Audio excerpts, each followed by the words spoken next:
Voilà, l'enregistrement est lancé, donc bonjour à tous. J'espère que tout le monde va bien. Et apparemment, on vient d'un peu partout. Donc France, Belgique, Allemagne, si je ne dis pas de bêtises.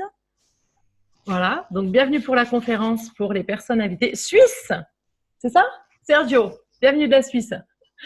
Donc du coup, voilà, cette conférence à laquelle vous avez été invité par un ami ou quelqu'un qui vous connaît et qui pense que ça peut vous intéresser. Donc moi, je vais me présenter en quelques mots. Donc je m'appelle Isabelle, j'ai 43 ans, j'ai 3 enfants, je suis divorcée. Je suis infirmière libérale et je suis maintenant distributrice jeunesse globale, donc des produits, donc une grosse cliente à la base et voilà, qui tombe amoureuse des produits et qui partage maintenant ce que je fais. Donc, comment je rencontre les produits? Moi, c'est justement suite à une dépression. En fait, quand il y a 4 ans, mon mari me quitte et je m'y attends pas du tout. Et je me retrouve seule avec mes enfants et effectivement, je perds 26 kilos en 2 mois. Je tombe en dépression. En étant libérale, donc à mon compte, ben, on ne peut pas s'arrêter, on ne peut pas s'écouter. C'est très compliqué parce que je prends 3 jours avec mes associés, mais ensuite, il faut que je reparte travailler et aider mes patients. Et je suis spécialisée dans l'accompagnement de vie à domicile, donc des soins qui sont plutôt lourds. Donc, mais il faut y aller, il faut aller au travail. Et à ce moment-là, moi, je suis infirmière, mais je me soigne plutôt autrement. Donc, tout ce qui est homéo, ostéopathie, fleur de bac, etc. Donc, tout ce que je peux, quand je peux éviter la médecine traditionnelle et que je peux me soigner autrement, je me soigne autrement. Et à ce moment-là, je suis sous fleur de bac, sous homéopathie, et il n'y a rien qui se passe. Je n'arrive pas à remonter la pente. Je remange plus, je mange plus, je dors plus, enfin je vis plus, ça devient une cata. Tout le monde a un peu peur pour moi. Mon ami qui est mon médecin traitant me dit il faut te mettre sous antidépresseur et à ce moment-là moi je veux pas en prendre et on me présente un produit qui s'appelle Réserve notamment de jeunesse globale. Et là mon ami qui me la présente me dit que ça va m'aider et je regarde la boîte et il y a des fruits dessus, des plantes et je dis à mon ami, j'ai envie de mourir et tu veux me sauver la vie avec tes pauvres fruits. Donc, en gros, si vous voulez, moi, je suis quelqu'un quand même de sceptique, mais qui aime tester les choses quand on me dit que ça peut marcher pour moi. Et à ce moment-là, je suis tellement mal que je dis oui, effectivement, je ne risque rien à essayer. Donc, j'essaye. Donc, Réserve, vous le verrez vous avez dû voir une présentation peut-être aussi des produits, qui est un concentré d'antioxydants, très puissant. Et là, je commence à avoir de l'appétit, à redormir et surtout à reconnecter, en fait, comme si je ne connectais plus, comme si je me sentais noyée et que là, mes connexions se refont. Je commence à réfléchir, à redevenir un peu plus objective, à laisser le grain de sable à sa place au lieu d'en faire un tsunami et d'avoir l'impression que l'univers s'acharne sur moi, etc. Et je redors, bien sûr, etc. Voilà. Donc ça a été ma première contact avec Jeunesse Globale. Et là, effectivement, j'ai couplé après avec AMPM. Et là, ça m'a totalement sorti de ma dépression. Je suis redevenue complètement moi-même, complètement active, complètement à gérer les problèmes. Alors, ça n'enlève pas dans un divorce la difficulté d'un divorce. Ça permet juste de bien le gérer. Ça n'enlève pas la situation de vie qu'on a sur le moment. Par contre, ça nous permet de mieux gérer le stress qui est lié à ça, le manque de sommeil qui est lié à ça, etc. Donc, et là, je me dis, mon Dieu, mais je peux aider plein de monde avec ça. Et c'est là que je comprends qu'effectivement, je peux transmettre ce que j'ai vécu aux autres. Donc aujourd'hui, sur cette conférence, on va un peu plus parler justement de comment fonctionne le cerveau. Pourquoi? Parce que alors moi, j'adore les neurosciences. Donc effectivement, j'avais déjà notion, puisque c'est pour ça que j'essayais de prendre des trucs qu'une dépression ou qu'un phénomène de stress, un moment difficile dans sa vie, ne joue pas que sur enfin joue sur le moral, mais par effet indirect en fait sur nos réserves nutritives et ioniques, minérales, etc. D'accord? C'est-à-dire qu'en fait, ces chocs émotionnels, ces chocs traumatiques, etc. en fait font qu'on pompe nos réserves. D'accord? Et malheureusement, nos réserves et tous ces ions, ces électrons qu'on a, ces minéraux, ces vitamines, ces acides aminés, rentrent en jeu dans notre façon de réfléchir, dans nos humeurs, dans notre morale et dans la dépression et le burn-out, etc. Tout ce qui va entraîner des changements de l'humeur, des changements de personnalité. Voilà. Donc, en gros, pour vous rappeler comment fonctionne le cerveau, donc tout le monde connaît les neurones, ce sont les cellules du cerveau, on en a à peu près 100 milliards. Et qui sont connectées entre elles, d'accord, par ce qu'on appelle les synapses. Donc en fait, c'est un peu, moi j'aime beaucoup Avatar, je ne sais pas pour ceux qui ont vu le film, dans Avatar, c'est beaucoup un peu tourné autour de ça. S'il manque un élément, il y a tout qui se déséquilibre. Et c'est un peu comme ça. Les synapses, en fait, c'est le bout des neurones. Donc les neurones, c'est un espèce de centre avec quelques tentacules, d'accord? Et en fait, les tentacules vont se rapprocher les unes des autres. Par contre, ne se touchent pas. C'est-à-dire que tout le monde pense que les neurones se touchent entre eux. Non, ils ne se touchent pas. Les synapses, c'est comme des récepteurs, d'accord, qui sont éloignés les uns des autres. Et ce qui fait qu'elles communiquent entre elles, c'est ce qu'on appelle les neurotransmetteurs. D'accord? Donc, un neurotransmetteur, ce n'est pas quelque chose de concret, de touché, ce n'est pas une cellule. Il y a beaucoup de gens qui confondent avec le fait qu'un neurotransmetteur, parce que par exemple, ça nous fait penser à un enregistreur, ou quand ça finit en heure, on touche, d'accord? Un tracteur, enfin, je dis n'importe quoi, mais voilà, on a l'impression que c'est un matériau. Non, le neurotransmetteur n'est pas un matériau, une cellule, c'est un signal chimique. D'accord? Donc, c'est un signal chimique qui va être envoyé par une impulsion électrique, d'accord, d'un neurone à l'autre. Et l'autre neurone va réceptionner le neurotransmetteur qui, du coup, va déclencher d'autres réactions biochimiques en fonction de l'info qu'on lui donne. D'accord? J'espère que ça, c'est plutôt clair. Donc, en fait, on a les neurones qui communiquent entre elles sans se toucher. D'accord? Les neurotransmetteurs qui passent d'une à l'autre. Le neurotransmetteur est un signal chimique et il passe grâce à un influx électrique. D'accord? Donc, on a besoin, pour ça qu'on dit qu'on a besoin d'ions. Hein. Le corps est fait d'électricité. Tout le monde le sait dans le cœur. Pourquoi? Parce qu'on a un électrocardiogramme et on fait des chocs. Donc, tout le monde a bien compris que le cœur est électrique, mais le cerveau aussi. D'accord? Les épilepsies, etc., ce sont des problèmes de conduction électrique. Donc, quand on a des ions, le sodium, le potassium, tout ce genre d'ions, ce sont des ions à la base qui nous permettent aussi de travailler. Donc, on les appelle minéraux aussi, pour être plus simple. Quand on parle des minéraux, en général, c'est plutôt tout ce qui est justement potassium, sodium, calcium, etc., qui sont des ions. Voilà. Et les acides aminés. Donc, en fait, voilà pour comment fonctionnent les neurones et les neurotransmetteurs. Les neurotransmetteurs, donc, ils donnent des informations au cerveau pour donner des informations au corps, que ce soit mécanique ou à la réflexion, la mémoire, etc. Donc, en gros, il y a 6 neurotransmetteurs qui sont plutôt très connus. On a des dizaines de neurotransmetteurs, en gros, des dizaines de signaux chimiques qui communiquent. Et en gros, il y en a 6 que les gens connaissent et ce sont eux principalement qui jouent sur les dépressions, le burn-out, les chocs émotionnels, enfin la transformation de l'humeur, etc. Donc, on a d'abord la sérotonine. Donc, la sérotonine, tout le monde la connaît. Lui, on l'appelle l'inhibiteur. Alors, pourquoi? Parce que donc il est fabriqué, synthétisé grâce à un acide aminé. Les acides aminés, je vous rappelle que ce sont des molécules qu'on trouve notamment dans les protéines, d'accord, dans l'alimentation. Mais parfois, on n'en a pas assez. Donc, c'est pour ça que souvent, on est supplémenté en acides aminés parce qu'on n'en a pas forcément assez pour faire toutes ces synthèses. Donc, en fait, la sérotonine, elle va jouer dans la coagulation du sang, dans l'endormissement, et elle est utilisée par le cerveau pour fabriquer la fameuse mélatonine, qui est l'hormone du sommeil pour le coup. Et c'est un inhibiteur. Un inhibiteur, ça veut dire qu'en gros, il calme, il apaise et il permet d'être prudent et réfléchi. C'est-à-dire que c'est un de ceux que quand vous n'avez pas, vous devenez dangereux pour vous ou imprudent. Ou par exemple, chez les criminels, on a remarqué qu'ils avaient un taux de sérotonine très très bas puisqu'en fait, ils sont désinhibés. D'accord? C'est-à-dire que la sérotonine nous permet d'inhiber le cerveau. Donc, on peut être plus agressif, voire suicidaire pour certains. C'est là que la sérotonine, dans la dépression, on essaye qu'elle soit quand même haute parce que ça engendre des suicides. Voilà. Ça, c'est la sérotonine, c'est un des premiers. Ensuite, on a l'acétylcholine. Alors, l'acétylcholine, c'est le centre de la mémoire. Elle, c'est le neurotransmetteur de la mémoire. Donc, lui, il sert à stocker l'info, retenir l'info et aller la retrouver quand vous en avez besoin. Donc, ça, c'est super important parce que c'est celui qui est très absent ou en tout cas défaillant quand on a des troubles de l'Alzheimer, quand on a des troubles de la mémoire et de l'attention. D'accord? Donc, c'est l'acétylcholine. Donc, lui, pareil, il est synthétisé grâce à alors pas deux acides aminés. Un, la vitamine B5 et le deuxième, c'est de la choline. La choline, vous la trouvez dans les graisses alimentaires. D'accord? Donc, c'est deux. Alors, quand je vous dis qu'ils ont besoin que d'un ou deux, ils ont besoin de plein de choses aussi. Hein, mais ça va être les deux majeurs qui leur permettent de fonctionner. Donc, ça, c'est la choline, la mémoire. Ensuite, on a la dopamine. La dopamine, c'est le moteur. Les gens entendent beaucoup aussi la dopamine. Pourquoi? Parce que c'est lui qui va favoriser la croissance des tissus, l'activité musculaire, le système immunitaire et qui va gérer l'hormone de croissance. D'accord? Donc, c'est pour ça que la dopamine est importante pour l'évolution. Donc, lui, il a besoin de 2 acides aminés pareils qu'on trouve dans les protéines. Donc, la tyrosine. La tyrosine, c'est souvent ce que les gens confondent avec la thyroxine. D'accord? Souvent, les gens, quand ils voient tyrosine, ils font « Ah, il y a une hormone de la thyroïde. » Non, non.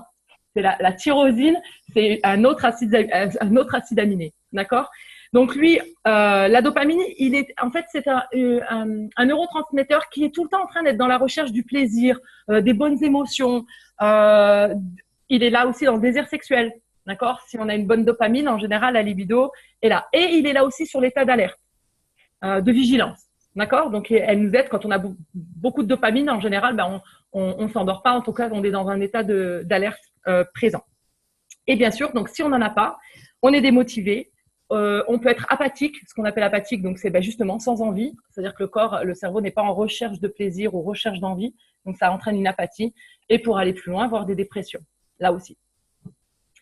Ensuite, on a la noradrénaline. Alors, la noradrénaline, elle, c'est celle qui gère un peu récompense, punition, l'attention, l'apprentissage. Par exemple, les gens qui sont très sensibles à la noradrénaline sont très sensibles à la carotte. Vous savez, quand à la réussite, si je fais ça, j'ai ça. Donc, en fait, c'est un neurotransmetteur qui est très sensible à la récompense, à l'attention et à la fertilité aussi. Il est là pour les hormones qui régulent la fertilité, la libido, l'appétit et le métabolisme. Donc, en fait, la noradrénaline, c'est vraiment… elle est relâchée, on peut la mettre très active si on est dans les récompenses, etc. Donc, elle est plutôt très, très bonne. Et en général, si on n'en a pas, pareil, repli sur soi, détachement, démotivation, d'accord? Parce qu'encore une fois, c'est une hormone qui va aller dans la recherche du plaisir, etc. Donc, dès qu'on n'a pas d'hormone, pardon, c'est neurotransmetteur. Donc, dès qu'on ne l'a pas, effectivement, hop, repli sur soi et démotivation. Ensuite, on a la GABA. Alors, la GABA, c'est l'acide gamma-aminobutyrique. Donc, lui, c'est le relaxant. D'accord? Le relaxant, donc lui, c'est l'acide glutamique. Alors, il y a tout un contexte autour de l'acide glutamique, glutamate, etc. On en entend beaucoup parler parce qu'on en a beaucoup dans les aliments et notamment on rajoute dans les aliments. Donc, on le trouve dans certains aliments et lui, il favorise la relaxation. Mais la relaxation un peu sur tout est global. D'accord? C'est-à-dire qu'en fait, c'est vraiment un neurotransmetteur qui nous permet de se détendre, qui nous permet de s'apaiser. Et du coup, quand on ne l'a pas, on a des difficultés à l'endormissement et de l'anxiété. Donc, encore une fois, lui, il est du coup très important. Et encore une fois, ils travaillent tous ensemble. Hein. Donc, en général, quand il y en a un qui est touché, il y en a forcément un. Par exemple, que ce soit la dopamine, la noradrénaline et l'adrénaline, ce sont 3 neurotransmetteurs différents, mais qui ont besoin des 2 mêmes acides aminés pour être synthétisés. Donc, quand vous manquez de ces 2 acides aminés, vous touchez 3 neurotransmetteurs, par exemple. D'accord? Et donc, le 6e, qui est l'adrénaline. Donc, lui, c'est le stresseur. Donc, l'adrénaline, il peut vous tuer ou vous sauver la vie. Parce qu'en gros, c'est cette hormone-là qui vous permet, dans une situation de stress, de réagir. Ou prendre la fuite, ou faire face. D'accord? L'adrénaline, c'est il y a beaucoup de personnes qui sont en recherche d'adrénaline. On parle souvent des extrêmes, des sports extrêmes, etc. Pourquoi? Parce que ça déclenche un stress. D'accord? Ça déclenche une excitation, un espèce d'aphrodisiaque, d'accord, et qui est recherché par certaines personnes. Du coup, pareil, les 2 mêmes acides aminés que la noradrénaline et la dopamine. Et donc, lui, il a 2 systèmes. L'adrénaline, en gros, a 2 systèmes. Elle active un système qui gère la vigilance et l'éveil, et l'autre système qui gère la respiration, le flux sanguin et le pouls. C'est pour ça qu'en général, en situation de stress, on a une augmentation de la respiration, du pouls et de l'afflux sanguin, d'accord, et une augmentation de la vigilance et de l'éveil, d'accord. C'est l'adrénaline qui nous fait ça. C'est pour ça que, par exemple, quand on est en choc émotionnel et qu'on se fracture quelque chose, mais qu'on doit courir, on court quand même. L'adrénaline ne prend pas sur la douleur, par exemple. Vous regardez des sports à risque, par exemple, je sais pas, le rodéo. Vous allez voir le rodéo, ils sont piétinés par le taureau, le cow-boy arrive quand même à se lever, pourtant il a peut-être un bras cassé, une jambe cassée. Par contre, il se lève et il faut qu'il disparaisse de la circulation. Et ensuite, il s'écroule. Pourquoi? Parce que l'adrénaline, en fait, tient les gens debout, en fait. Voilà. Donc, par contre, l'adrénaline, elle est bonne jusqu'à un certain niveau, parce que le problème, si on en a trop, justement, on a l'effet inverse, c'est-à-dire fatigue, manque de concentration, insomnie, anxiété, et qui peut entraîner des dépressions. Donc, pas le même phénomène, mais par contre, effectivement, si vous êtes trop en éveil tout le temps, ça fatigue et ça peut entraîner des dépressions. Voilà. Donc, ça, en gros, c'est les 6 neurotransmetteurs qui sont extrêmement importants dans la gestion du caractère, des émotions, des dépressions et des phénomènes de stress environnementaux. Donc, en gros, comment on agit dessus? Bah, déjà, il y a des psychotropes. Donc, les psychotropes, ce sont toutes les molécules, notamment médicaments, qui agissent sur les neurotransmetteurs pour lutter contre les troubles psychologiques. Pourquoi? Parce que neurotransmetteur égale état psychologique, d'accord? Donc, quand on veut changer un état psychologique chez quelqu'un, on joue sur son neurotransmetteur en l'inhibant, en l'exacerbant, d'accord? Donc, on a que ce soit les antidépresseurs, les anxiolytiques, les hypnotiques, tous ces neuroleptiques sur les psychoses et les stabilisants d'humeur comme le lithium. Ce sont tous des médicaments psychotropes qui vont jouer sur le neurotransmetteur, d'accord? Inhiber, l'annuler ou le renforcer, etc. D'accord? Par exemple, tout le monde connaît le Prozac. Le Prozac qui est un des antidépresseurs. Par exemple, lui, il va jouer sur la sérotonine. Donc, quand en fait les neurotransmetteurs sont lâchés par les synapses, en gros par le neurone, en gros, il y a une partie qui est captée par l'autre, mais il y a une partie qui reste flottante, d'accord? Et cette partie flottante, elle est réabsorbée par la synapse qu'il a envoyée, d'accord, pour la stocker d'une part, mais pour pas la laisser en libre circulation. Qu'est-ce que fait le Prozac? Le Prozac, il empêche le neurone qui a envoyé ce neurotransmetteur de récupérer la sérotonine, d'accord, pour que ça baigne un peu plus en espérant que l'autre synapse prenne un peu plus de sérotonine. Voilà. Donc, en gros, tous ces médicaments-là jouent sur les neurotransmetteurs, d'accord? Et on a ce qu'on appelle les psychotoniques. Donc, qu'est-ce qu'un psychotonique? C'est une substance, un médicament ou un aliment qui va… normalement, on les utilise en état de santé, hein, les psychotoniques. C'est quand on va bien, mais qu'on veut augmenter notre capacité d'attention, qu'on veut augmenter notre capacité de réflexion, parce que voilà, on a envie d'être mieux de ce côté-là, etc. En fait, on va prendre ça. Donc, on va jouer essentiellement sur les suppléments alimentaires, d'accord, justement, qui vont apporter toutes les vitamines, les acides aminés, les ions, etc., qui vont vous permettre justement de synthétiser correctement le neurotransmetteur et de le faire passer électriquement aussi correctement. Voilà. Est-ce que pour ça déjà, est-ce qu'il y a des questions? Donc là, vous avez le droit d'ouvrir vos micros ou de me poser des questions dans le chat. Donc, je vais aller regarder. Alors, tac, tac, tac. Ah, il y en a pour qui ça coupe. Ah, c'est que Christelle a pas. Est-ce que ça coupe pour les autres? Apparemment, Christelle a un mot sur 4. Je suis en ligne et je… Ah, ok, donc elle est…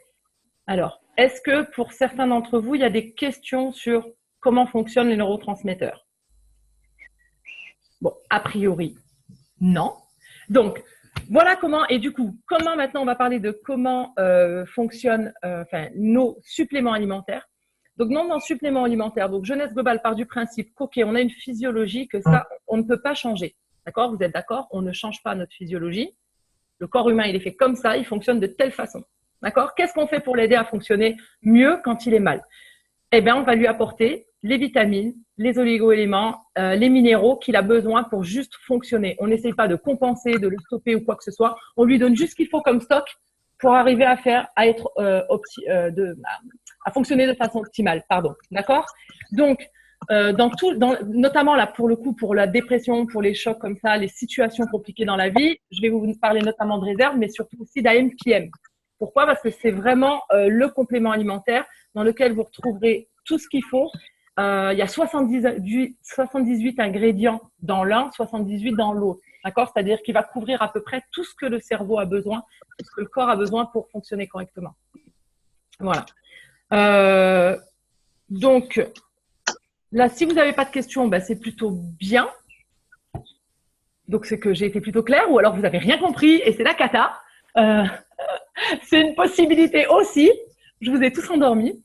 Voilà, donc en gros, si vous voulez, c'est pour ça que il y a beaucoup de gens qui pensent que motiver quelqu'un à la parole quand il est en état de dépression ou quand il va mal, lui dire mais bouge-toi les fesses, tu peux sois moteur. En fait, c'est contre-productif pour deux raisons. Déjà parce qu'en fait, il n'entend pas. C'est-à-dire, souvent, je ne sais pas si vous avez remarqué, les gens en dépression, on a l'impression qu'ils sont dans le vague. On leur fait comme ça et on a l'impression qu'ils ne captent pas oculairement. C'est-à-dire que même ça, vous pouvez le voir. Quelqu'un qui est en dépression, il a les yeux un peu dans le vague, il a les yeux un peu dans le flou. C'est pas qu'il veut être comme ça. C'est que là-haut, ça ne connecte pas correctement. D'accord? Donc, en fait, quand vous dites à quelqu'un, avec la volonté, avec la motivation, etc., tu peux y arriver. Non, s'il n'a pas les centres neuronaux et les synapses qui peuvent envoyer le bon neurotransmetteur au bon endroit, il ne peut pas fonctionner. Moi, pour mon expérience, puisque j'ai vécu ça, tout ça, par exemple, je le savais avant, théoriquement. Je l'avais jamais expérimenté. Quand j'ai fait ma dépression, je l'ai expérimenté et j'avais l'impression de me noyer. C'est-à-dire qu'en fait, c'était vraiment ça, la sensation, c'était mon Dieu, mais je sais, mais qu'est-ce qui m'arrive? Parce qu'en plus, moi, je connaissais la théorie et j'arrive pas à ce moment-là à remonter. Et quand on me dit, mais oui, bien sûr, tu vas y arriver. Et en fait, on n'entend juste pas. C'est pas qu'on n'entend pas, c'est qu'on peut juste pas réagir. Donc, en fait, plutôt que d'aider quelqu'un d'abord avec comment on dit, la parole, la motivation qui va être importante, hein, le soutien, etc., aidez-le d'abord à se rebooster pour que son cerveau soit efficace. C'est-à-dire que quand vous allez lui dire quelque chose, il comprend ce que vous lui dites et bien évidemment, il va pouvoir mettre en action derrière. Mais c'est comme si vous avez une méga BMW, super carrosserie, nickel chrome, elle est magnifique, vous lui mettez pas d'huile, pas d'essence et vous lui demandez, normalement sur les stats, c'est censé rouler à 280-300 km/h. Elle peut juste pas en fait. D'accord? Donc, elle peut avoir le meilleur moteur qui aille. Si elle n'a pas les ingrédients pour le faire fonctionner le moteur, c'est comme ça. Et nous, c'est pareil. Le cerveau est tout petit par rapport à notre reste du corps, mais c'est lui qui consomme quasiment le plus, y compris la nuit. Hein. On pense tous qu'on dort, mais la nuit, le cerveau consomme énormément. Voilà. Toujours pas de questions? Donc là, je vais faire intervenir Christelle. Alors pourquoi? Parce que moi, j'aime beaucoup bosser avec des coachs parce que j'essayais toujours de dire aux gens que ce soit un coach sportif aide le mental parce que sans le mental, on n'est rien. Et un coach mental aide le physique parce que l'un dans l'autre, on n'est rien. Les sportifs de haut niveau aujourd'hui ont des nutritionnistes et ont des coachs mentaux. D'accord? Un coach pour le mental, un coach pour le physique. La machine, elle fonctionne pas l'un sans l'autre. Donc, si vous voulez être être bien dans votre vie, vous devez travailler sur les deux domaines. Donc, c'est vrai qu'aujourd'hui, on a la chance d'avoir Christelle, qui est coach et qui, effectivement, elle va vous faire son témoignage, mais bosse avec moi maintenant et que j'adore parce qu'elle a vraiment son expertise de coaching. Et elle va nous expliquer pourquoi et comment elle est venue à… Donc, je te laisse la parole, Christelle. Ok. Bonjour tout le monde. Alors, tout le monde m'entend? C'est bon, mon micro il est allumé. Oui. Et ma vidéo aussi. En fait, donc moi, ma carrière de coaching, je l'ai commencé en passant à peu près 6 mois à chercher sur le burn-out. Parce que j'ai déjà eu des phases, moi, qui étaient de burn-out et parce qu'à un moment donné, j'ai appelé une amie à moi que je trouvais psychologiquement très, très stable, qui savait dire non. Et en fait, elle me dit, écoute, je viens de faire un burn-out, je suis en arrêt, ça va pas, changement de vie. Enfin, elle était en train de mettre sa vie à la poubelle et de recommencer une autre vie. Et ça m'a énormément choquée. Je me dis, parce que si je pensais qu'une seule personne n'était pas sujette au burn-out, ce serait cette personne-là. Et ça m'a réellement choquée parce que je me dis, zut, mais si elle est atteinte de ce burn-out, on peut être tous sujets de burn-out à un moment donné. Et donc là, j'ai commencé à faire des recherches. Et en effet, au bout d'un moment, je me suis rendu compte que, alors, je ne sais pas si vous connaissez les symptômes de burn-out, mais par exemple, si on peut plus se lever du lit le matin, prendre le téléphone pour passer un coup de fil juste à une connaissance et le monde qui s'écroule, ça devient beaucoup trop compliqué. Et même si on a ce vouloir, on n'y arrive plus, en fait. Et alors, moi, j'ai été élevée dans un contexte où on me dit le mental, c'est tout. Par le mental, tu peux atteindre tout. Et c'est vrai que par le mental, en fait, on peut vraiment aller au-delà de ses limites. Et c'est souvent le cas de quelqu'un qui fait du burn-out et qui va au-delà de ses limites, qui n'écoute plus son corps, en fait.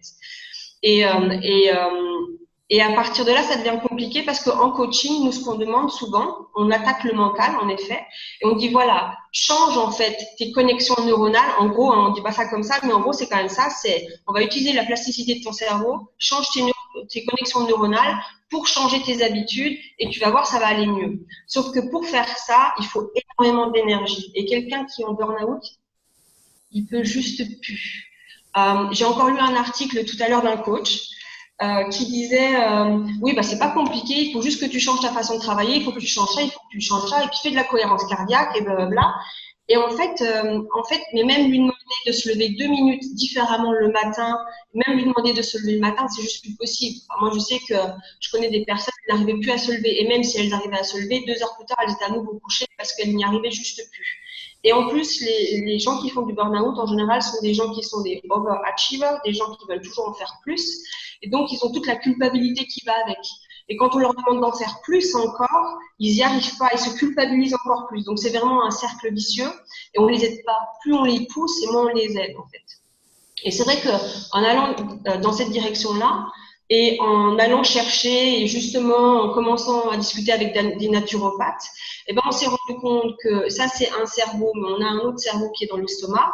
On s'est rendu compte que, évidemment, nos pensées, eh ben, impactent notre intestin parce que quand on est stressé, on n'assimile plus et ainsi de suite. Mais l'inverse aussi, ça veut dire que quand on va mal dans l'estomac, on va mal dans la tête. Et on s'est rendu compte que finalement, notre état de l'intestin venait perturber nos émotions. Et à partir de là, en fait, tout mon changement par rapport au mental, enfin, oui, tout ce que je pensais par rapport au mental a changé. Et à partir de là, je me suis dit, en fait, il y a des moments où on ne peut plus demander à la personne de rentrer dedans. Parce qu'en plus, c'était une personne qui le faisait déjà. Et il y a un moment donné, la neuroplasticité, elle se fait plus. Les connexions déjà qui sont déjà là ne se font plus. Donc, on va pas lui demander en plus de changer encore ses connexions. Et donc, à partir de là, il faut aller aider à faire en sorte que les connexions qui existent déjà refonctionnent. Mmh. Et une fois que ça refonctionne, on peut aller demander à analyser le comportement, dire comment tu pourrais faire ça différemment, comment tu pourrais te déstresser, comment tu pourrais réagir différemment, comment tu pourrais décomposer tes pensées. Donc moi, je fais beaucoup de méditation. Donc le cerveau est juste génial, mais comme dirait Isabelle, il faut lui donner le bon carburant pour qu'il puisse fonctionner. Et au bout d'un moment, quand on est trop stressé, il n'y a plus. Et quand on arrive à un moment donné, il y a le point de non-retour où on n'est plus capable de demander à cette personne-là de faire quoi que ce soit. Et là, c'est mort. En tant que coach, on n'a plus d'impact. Après, il y a les médicaments. Mais les médicaments, le problème, c'est que des fois, avec des personnes qui prennent des médicaments, elles sont tellement dans le... en fait, ça remarche à peu près, mais du coup, elles sont un peu dans le déni, en fait. Elles ont plus toute envie de refaire le travail psychologique qui va avec. Voilà, donc en gros, c'est exactement ça, je suis tout à fait d'accord. Et c'est ça, enfin, en fait, on va les pousser après, mais une fois qu'ils auront de quoi reconnecter. Et en général, je veux vraiment insister aussi, il y a beaucoup de gens qui pensent que la dépression ou le burn-out, c'est sur quelqu'un, c'est faible, c'est pas possible. Non, justement, encore une fois, ce sont les personnes extrêmement actives, extrêmement perfectionnistes, extrêmement fortes qui font des burn-out souvent parce que justement, elles ne s'arrêtent pas, elles ne s'écoutent pas. Il y a ce sentiment de perfection qui reste et le problème c'est qu'à un moment donné à pas s'écouter, le corps lâche et il peut lâcher physiquement, hein. Il y a des gens qui en burn-out font des syndromes de Ménière par exemple, qui est une hyperpression de l'oreille interne, c'est-à-dire que ça, il y a des gens qui font des ulcères et qui font des gros problèmes médicaux, et à un moment donné on leur dit juste non, c'est juste ou des douleurs, hein, des blessures sur quelqu'un qui est ça peut être un lumbago, ça peut être, et à côté de ça le corps il va forcément vous dire et stop. Et effectivement, plus vous poussez cette personne en lui disant mais bouge-toi, fais quelque chose, moins il peut. Donc il a besoin d'abord de se reconnecter, de se recharger et que tout se refasse à nouveau pour enfin que effectivement par contre on lui change son état d'esprit. Parce qu'effectivement, encore une fois, les gens qui viennent en burn-out, c'est parce que c'est leur caractère et leur façon de gérer leur vie qui les a amenés là aussi. Donc en fait, c'est toute une prise de conscience et là c'est le coach mental qui intervient. D'accord? Puisque cette partie-là, la gestion du quotidien, la gestion de la vie professionnelle, la gestion des changements de vie, etc. Là, le coach mental peut complètement, ou le coach de vie comme Christelle, a toute sa puissance parce que tout est en train de connecter. Et là, tout paraît évident. C'est-à-dire que moi, c'était comme si on m'avait réveillée et je me dis, c'est tellement évident. C'est tellement, en fait, et alors que quelques mois avant, c'était juste impossible de réfléchir. Voilà. Donc, voilà, franchement, et encore une fois, on est un corps physique, physiologique et chimique électrique qui entraîne des pensées, des émotions et de la réflexion. D'accord? Donc, à un moment donné, vraiment, comprenez, si vous voulez vous aider vous-même, et il n'y a pas de honte, c'est ça en fait, il y a beaucoup de gens qui n'en parlent pas, qui attendent des états catastrophiques, notamment de se faire interner ou de stopper totalement leur travail pendant 3 ans. Parce qu'ils n'osent pas le dire ou parce qu'ils ne se rendent pas compte à quel point ils sont. Par exemple, ou qui rechutent d'un burn-out. Pourquoi? Parce qu'ils n'ont pas pris le temps de bien se soigner. C'est-à-dire qu'au bout de quelques mois, parce qu'on leur a donné des médicaments qui les inhibent aussi, hein, quelque part, ça va mieux, je reprends le boulot. Non, on n'a pas changé la situation.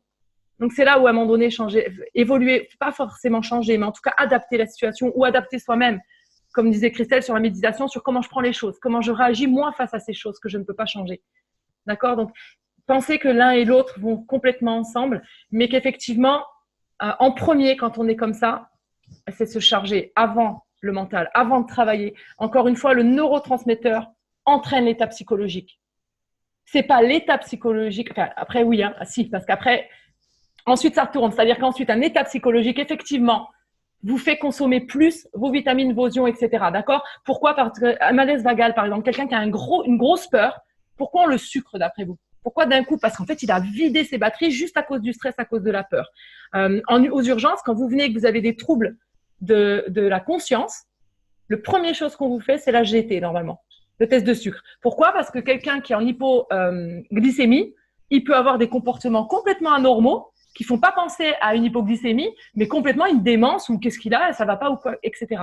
La natrémie, donc le sodium, une hyponatrémie peut entraîner de la confusion mentale. Et les gens, ils vont dire non, mais il est juste pas tranquille, ça fonctionne pas, qu'est-ce qui lui prend ou... Non, c'est juste un ion qui lui manque. D'accord? Donc, en fait, les ions, etc., entraînent des modifications de l'humeur, des modifications du comportement. Et souvent, en général, c'est la première chose qui doit alerter quand vous avez une personne qui est surmenée et qui est... Alors, attention, elle peut devenir agressive, comme elle peut devenir apathique. Hein. C'est-à-dire qu'encore une fois, tout dépend du neurotransmetteur qui est touché et tout dépend de sa façon d'être touché. Donc, en fait, dans le burn-out, vous aurez plein de symptômes différents. Dans une dépression, vous aurez plein de symptômes différents. Mais encore une fois, un changement de comportement. Quand vous sentez pas bien quelqu'un, souvent, moi j'ai une copine, souvent ça a été ça. Elle me disait, ma famille me disait depuis 2 ans que j'allais pas bien, mais moi je le voyais pas. Mais sa famille avait remarqué que son comportement, que ses attitudes avaient changé, et que elle n'était pas comme d'habitude. Voilà. Donc, est-ce que vous avez des questions? Est-ce qu'il y a quelque chose qui vous parle pas ou que vous voulez que je précise? Il reste 3 minutes sur le Skype, sur le Zoom. Donc, n'hésitez pas si vous avez même, il n'y a pas de questions stupides. Moi, j'aurais une question. Oui, vas-y, Christelle. J'ai eu une personne en ligne il y a 2 jours. Je pense qu'elle était dans un état justement en début de dépression, de burn-out. Ouais. Elle est prof et en ce moment, elle me dit, écoute, ce que je comprends pas, c'est qu'en ce moment, il m'arrive que des catastrophes. Est-ce que, comment dire, on m'a jeté un sort, enfin, elle a commencé la discussion comme ça. Oui. Moi, je pense qu'elle est plutôt en état de grande fatigue, peut-être aussi par rapport à son travail. On n'a pas eu le temps de détailler vraiment à 100%, on n'a pas pu discuter à 100% ensemble. Alors, mais, en gros, si tu veux, oui. Ça peut être Alors, oui, un tout à fait. Si tu veux, par exemple, la gestion de nos émotions, de comment on réagit face à une situation, vient de là aussi. C'est-à-dire que moi, pour une anecdote, quand je suis mal à ce moment-là, mon lave-vaisselle tombe en panne. J'ai pleuré pendant 4 heures assise dans la cuisine. Est-ce qu'en temps normal, j'aurais pleuré 4 heures assise dans la cuisine en me disant que l'univers s'acharnait sur moi? Je crois pas. Mais à ce moment-là, je n'ai pas les facultés d'analyse pour garder mon côté objectif, c'est là quand je vous ai dit que le grain de sable de mer. Et effectivement, quand on cumule comme ça, la moindre complication étant mal gérée émotionnellement, d'accord, étant surexagérée émotionnellement, ça devient une catastrophe. On a l'impression qu'il nous arrive que des catastrophes. Alors que non, c'est peut-être la vie de tous les jours, mais c'est juste que vous le voyez comme ça. Alors, je suis désolée, ça va peut-être couper d'ici 1 minute. Oui. Et puis le personnel soignant et le personnel enseignant est au premier ligne pour les burn-out. Oui, le burn-out, et surtout parce que justement, il ne s'arrête pas en général, etc. Donc, c'est 2 professions, exactement. C'est des professions à vocation, comme on dit. Donc, en fait, on le fait tout le temps. Moi, je suis infirmière. Mon travail, il est avec moi non-stop, à la maison, en vacances, tout le temps. On pense à nos patients et pour les enfants, je pense, pour les profs, c'est un peu pareil. Donc, effectivement, plus vous avez un métier empathique où ça vous impacte directement parce qu'on travaille avec de l'humain, plus c'est compliqué aussi de gérer ses émotions. Voilà. Donc, écoutez, j'ai peur que ça coupe, donc je voudrais quand même vous dire au revoir. Donc, pour ceux qui étaient là, écoutez, retournez vers les personnes qui vous ont invité. Elles vous expliqueront exactement en fonction de si vous avez une amie qui est touchée, si vous êtes là parce que vous vouliez parler de quelqu'un, etc. Et on vous conseillera. Je reste à disposition si vous avez besoin d'autres infos. Vous pouvez m'appeler, vous allez voir votre ami et on fait un Skype à 3 et je vous réexplique ce qui peut être bien pour vous. Voilà. Donc, je vous embrasse. Merci d'avoir été là. Peut-être la prochaine fois, s'il y a besoin d'en refaire, on refera. Donc, merci à toi. Je vous embrasse fort et à bientôt. Et surtout, prenez soin de vous. Vous êtes la personne la plus importante de votre vie et on n'a qu'un corps, qu'un cerveau. Ça, on ne peut pas y échapper. Donc, prenez soin de vous. Au revoir. Salut.